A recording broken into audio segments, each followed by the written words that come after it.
dari kurun waktu bulan 3 sampai bulan 5 ada beberapa kejadian curanmor, dan berdasarkan penyelidikan kita sudah bisa mengungkap sebanyak 10 kendaraan bermotor ya, yang dilakukan pencurian oleh saudara AP dan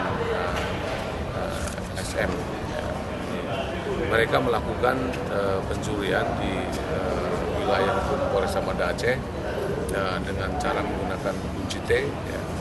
Mungkin mereka berdua berboncengan dulu, kalau udah ada target mereka boncengan mendekati sepeda motor, lihat-lihat, akhirnya yang satu dengan kunci T pura-pura langsung digunakan kunci T dan kemudian dibawa kabur.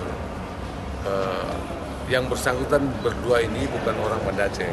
Yang bersangkutan berprofesi sebagai bengkel di suatu tempat di daerah kita di Lampendorot ya, di daerah Ketapang. Di situ dia berprofesi sebagai bengkel.